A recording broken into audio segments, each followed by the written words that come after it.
What's going on, guys? This is Devon Evans, and this is the Band of Barbers podcast. Hey, guys, welcome back. Thank you for joining me. This is a little late night recording. Almost didn't do it. I was going to give you guys multiple episodes tomorrow or the day after to make up for it, but I just went ahead and did it with the encouragement of my wife. She said, just go ahead and do it. So we're not gonna be before you long. I'm gonna give you something quick. So yesterday we talked a little about tales from behind the chair. I hope you guys enjoyed those stories. I have more. I'll see when I'm ready to give those to you. Anyways, let's talk a little bit about the recruiting process and things that we have going on with the school. Right now we have 3 to 4 very interested candidates.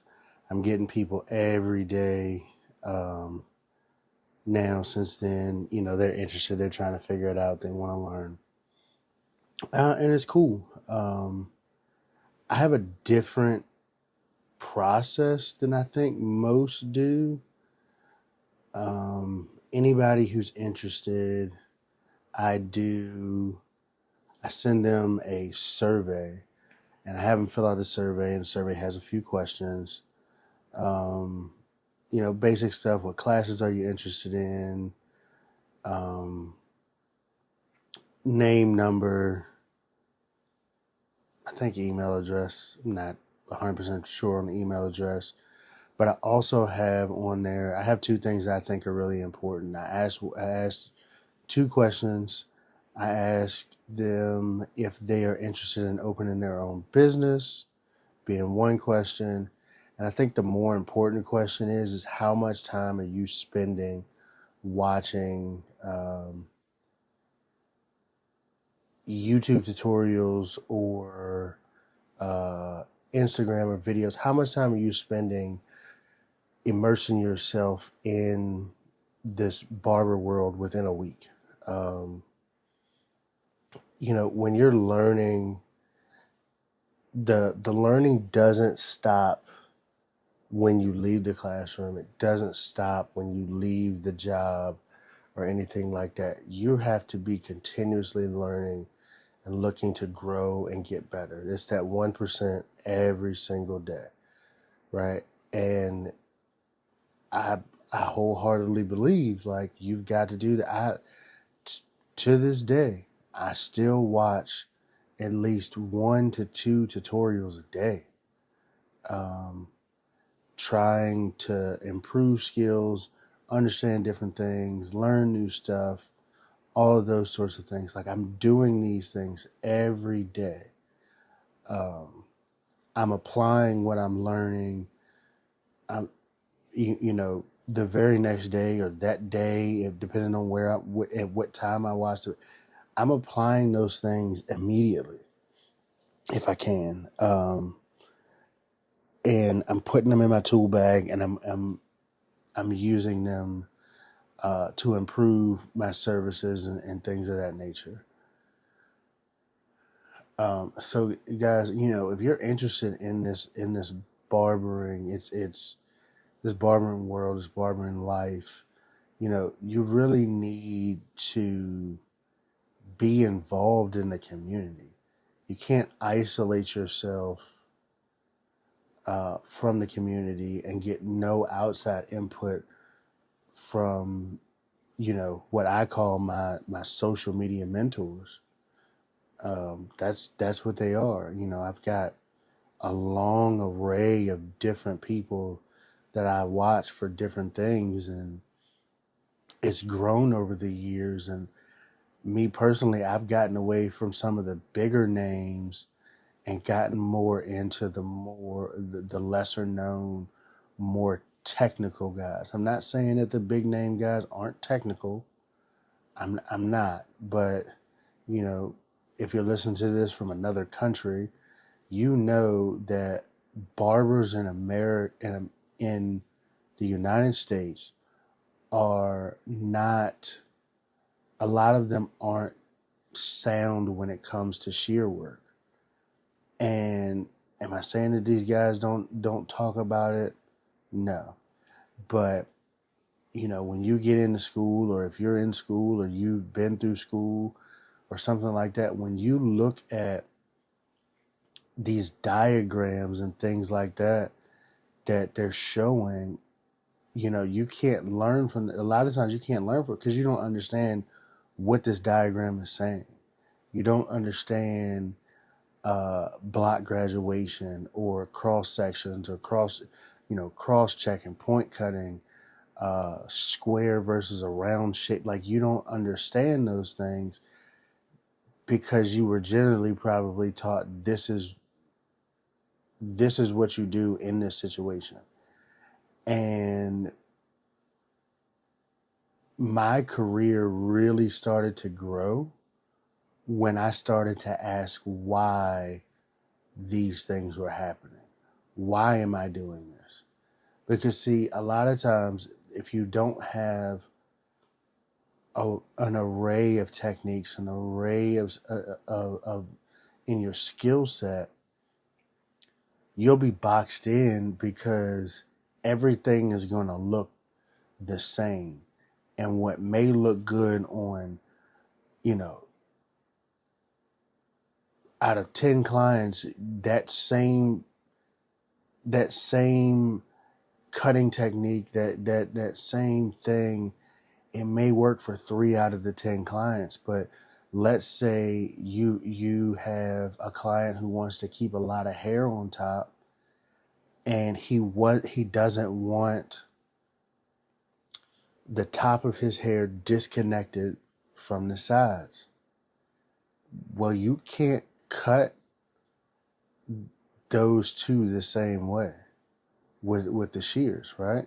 If you're going to connect the top with the sides, you're going to have to use some block graduation, and you're going to have to cut a round shape into the hair.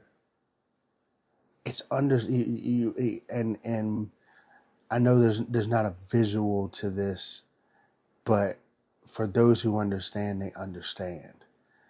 And the importance of understanding why is going to improve your skill set so much. Ask why. Ask the questions. Ask yourself. Ask your instructor if you're in school. Ask me. Ask me. Put a comment in. Ask me.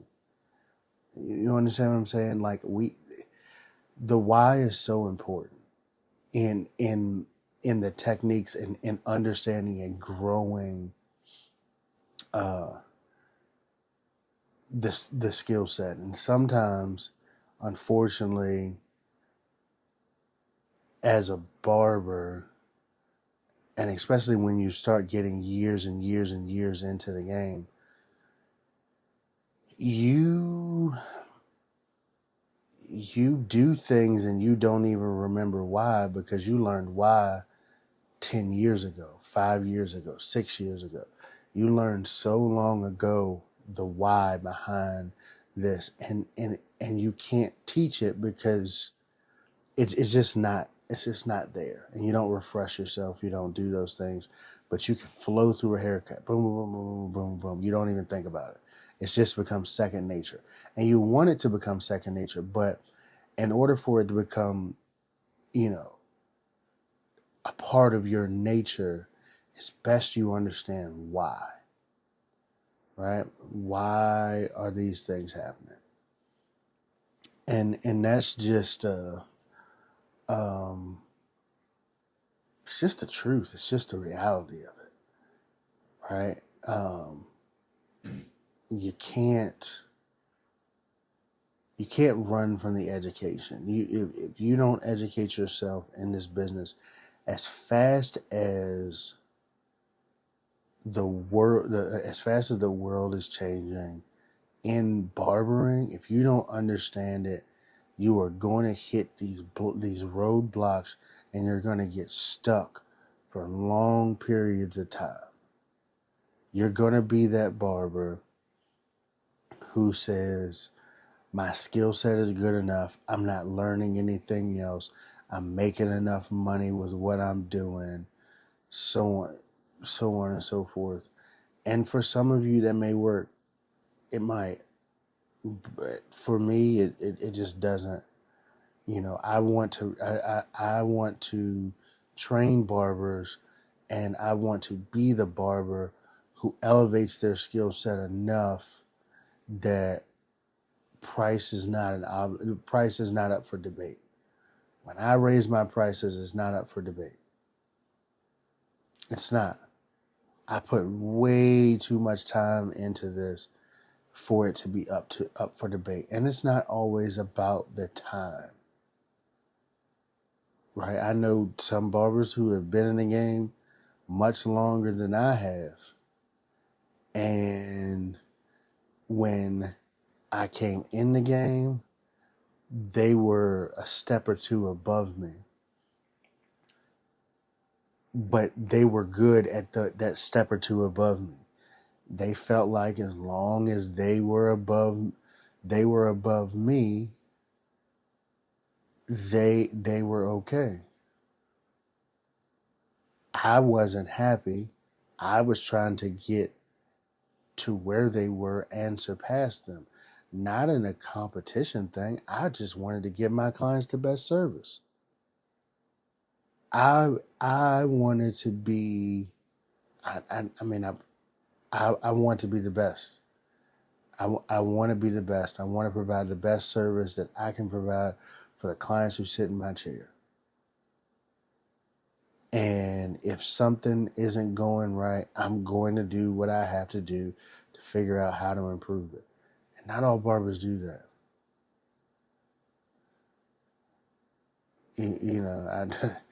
I heard a saying one time. Somebody said, client gets in their chair and looks at the barber, and the barber says, what are we going to do today? And client says, mess me up like you did last time. I don't want that. That's not what I'm looking for. I'm looking for a smile on their face. I'm looking for them to be happy. I'm looking for them to go back to their significant other, and they'd be like, man, that haircut is great. Keep going to that guy. Gotta have a standard. Right? But guys, I don't have much for you today. Not a whole lot. I'll be back tomorrow. Hopefully we'll have some better, some more stuff for you. I won't say we'll have some more stuff for you, and we can talk some more, figure some things out. But like I always say, like I've said before, 1% every single day.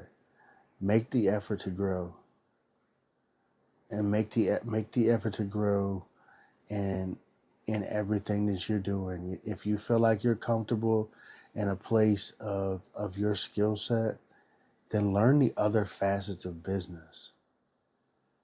Please learn the other facets of business.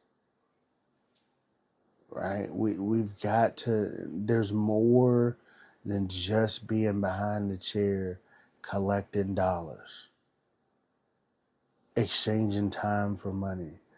If you want to open a shop, learn what it takes to open a shop while you're in a shop. If you want to open a school, learn what it takes to open a school while you're in the shop. Learn something else. If you're tired of learning the skills, it's more. Hey, get you some stuff to make your own products. Write a book. Do a podcast. Do some. There are so many things you can do within this industry. Go to a trade show, compete in a competition. If you know, do something to grow and maintain. It doesn't always have to be the technical skill. It doesn't. Right? If you don't have an accountant, get an accountant. If you don't want to get an accountant, learn how to do what an accountant does. And, learn about your taxes. What are your benefits? See if your city has grants for small businesses. Everything. There's so many different things that you can do. Don't just get stuck in one place.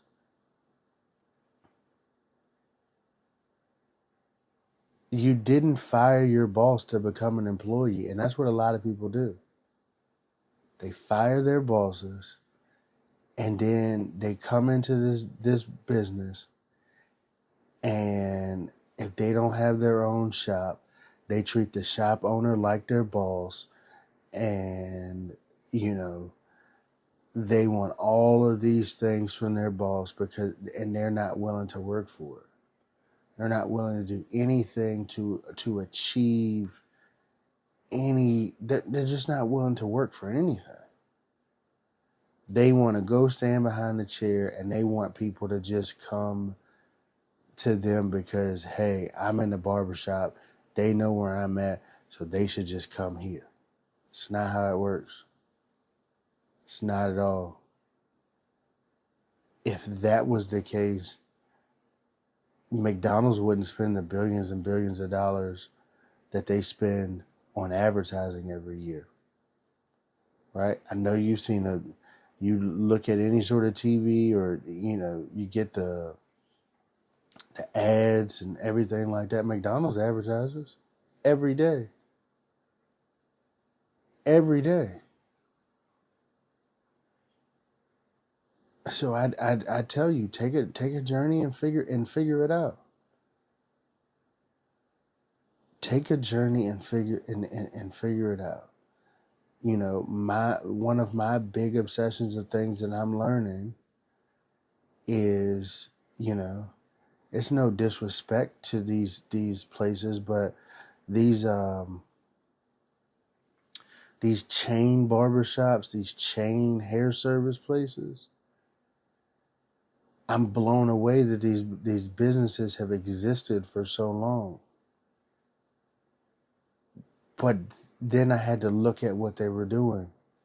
They have a system. They have a huge marketing budget. If you understand anything about marketing, whoever can pay the most to get a customer is going to make the most money. It's just what it is. Because whoever's paying the most for marketing is going to get in front of the most people. If you're not marketing, if you're not doing those types of things, you're gonna build a clientele. It's gonna be slow. You're gonna get people in your chair. It's gonna be slow. But this day and age, what's going on right now, we've got a lot of people growing their hair. They're growing their hair. They're getting haircuts once every 2 or 3 months. You'd be hard pressed to survive like that.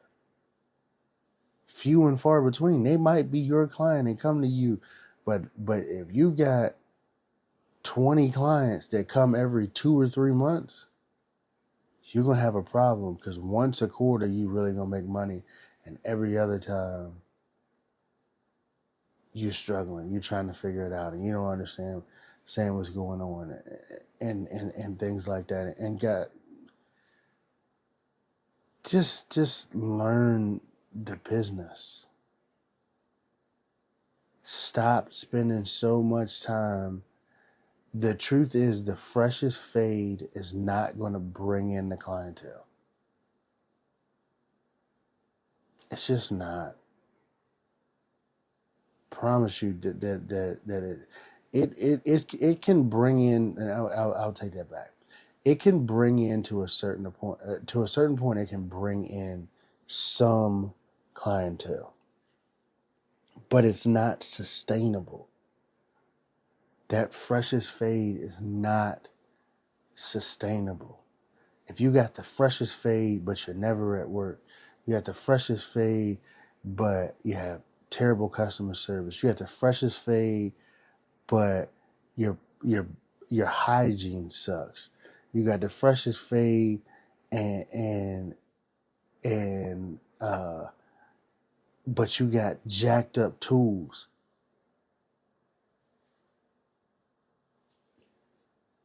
These things are going to affect your business. You got the here's one. You got the freshest fade, but you dirty.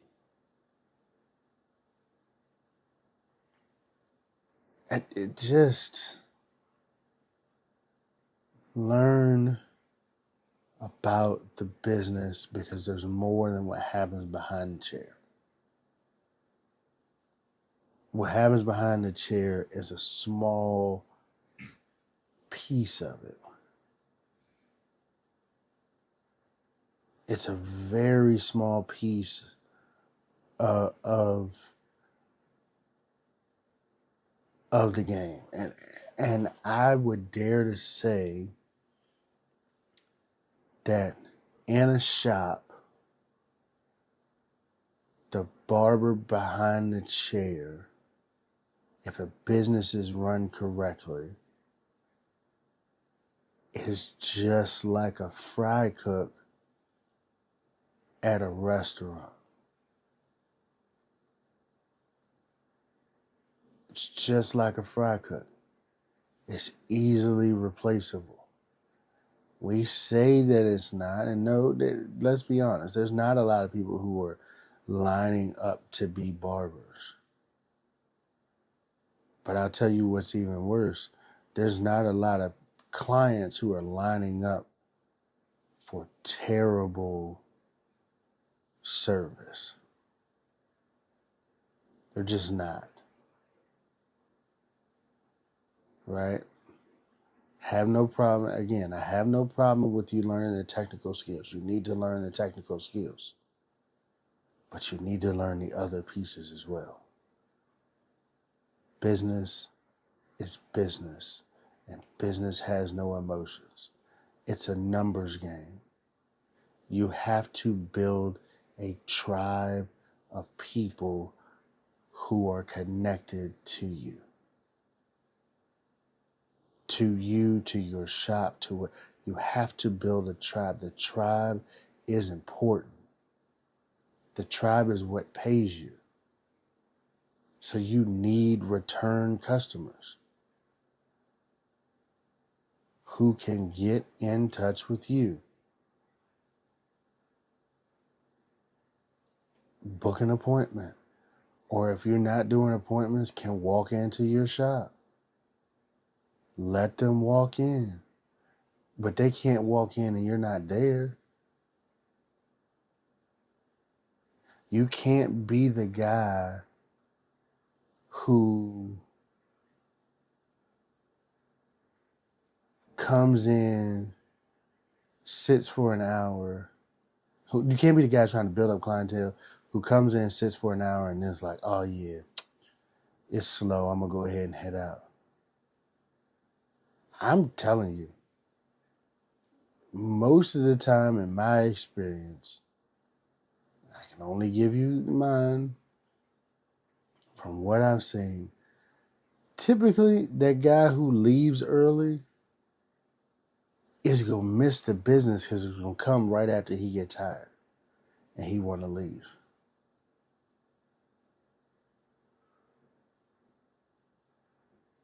Guys, it's a consistency game. It's a consistency game. Grow 1% better every day. Study not only your technical skills, but everything in the world of barbering. Learn new things in the world of barbering. You say you want to be a barber, let's be barbers. Let's be barbers. Let's go back to the craftsmanship of barbering. Let's go back to the craftsmanship of barbering. All right, guys, it's late. I'm gonna let you guys go. My name's Devon Evans. This is the Band of Barbers podcast. Thank you for tuning in. Like, comment, share, subscribe. Let me know if you guys want to hear anything special. Talk to me, guys. Talk to me. Let's figure it out. Let's see what's going on. I'd really like to amp it up and ramp it up and get some interaction going on with you guys. And for the people who have listened and who are listening now, I appreciate you guys. I really, really do. I appreciate you guys and everything that you're doing, because you didn't have to take the time out to even listen one time. Have fun. Have a good night. We'll see you again tomorrow.